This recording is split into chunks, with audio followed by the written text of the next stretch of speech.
Assalamualaikum, hai sahabat dunia tekno, jumpa lagi. Kali ini Dunia Tekno akan mengulas 4 alasan smartphone Cina berjaya di Indonesia. Namun seperti biasa, sebelum lanjut videonya, jangan lupa klik subscribe-nya terlebih dahulu ya.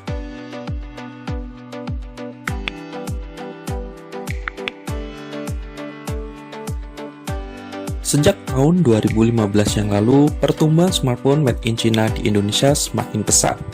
Jika di masa lalu smartphone Cina dipandang sebelah mata, justru saat ini smartphone buatan Cina lah yang mendominasi pasar, bahkan mampu bersaing dengan brand-brand kuat seperti Apple dan Samsung.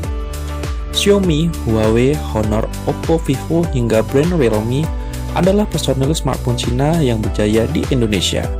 Mengapa bisa demikian? Apa yang mereka lakukan sehingga bisa menjajah pasar Indonesia dan negara-negara berkembang lainnya?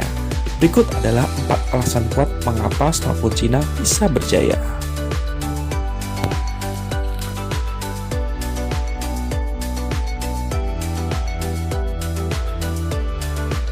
Yang pertama adalah jago main harga. Produsen smartphone Cina tahu benar bahwa di negara berkembang seperti India dan Indonesia, smartphone menjadi suatu hal yang mewah dan terkesan mahal. Hal ini tersirat jelas dari angka pengguna smartphone jadul di Indonesia yang masih tergolong tinggi. Untuk membasmi hal itu, produsen Cina rela menurunkan harga jual produknya ke angka yang sangat ekstrim. Misal ketika Samsung membandrol smartphone-nya dengan harga 2 hingga 3 juta, Xiaomi berani memasang harga cuma harga 1 jutaan dengan spesifikasi yang lebih menarik. Curang? Oh, tentu tidak. Inilah strategi bisnis yang dilakukan sebagian besar brand-brand Cina. Yang kedua adalah punya banyak tipe. Tidak hanya jago memainkan harga, sebagian besar produsen Cina sangat rajin memproduksi smartphone. Dalam 1 tahun saja ada banyak seri yang berhasil mereka telurkan. Terlebih untuk brand seperti Xiaomi yang mampu merilis 3 seri yang berbeda untuk satu model smartphone, tentu dengan beberapa perbedaan minor yang dihadirkan.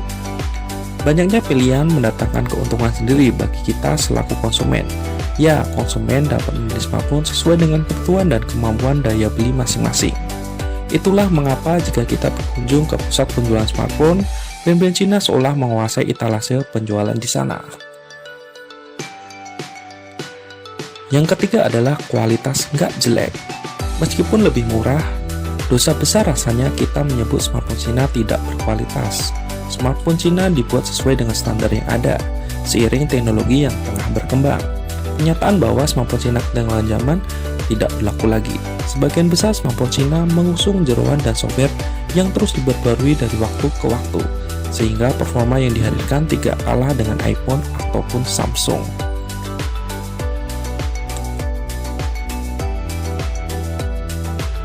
Proses pembuatan dan perakitan yang dilakukan pabrik Cina pun sudah sangat canggih. Kita tahu sendiri akhir ini produsen smartphone asal Cina kerap mengundang reviewer untuk berkunjung ke pabriknya dan melihat proses pembuatan secara langsung. Yang keempat adalah punya fans militan. Kekuasaan brand-brand Cina di Indonesia semakin hari semakin kokoh. Hal ini terlihat jelas dari munculnya sejumlah kelompok yang memilih salah satu brand Cina sebagai yang terfavorit bahkan yang tercinta. Fanbase ini berbentuk sebuah komunitas yang terus berkembang dan bertambah banyak. Memiliki fans militan tentu mendatangkan keuntungan besar bagi brand Cina. Pasalnya, fans militan ibarat sales yang akan mempromosikan produksinya kepada orang lain tanpa perlu digaji. Demikian ulasan video kali ini, semoga menambah informasi dan wawasan untuk kalian semuanya. Sampai ketemu di video lainnya dan salam dunia tech.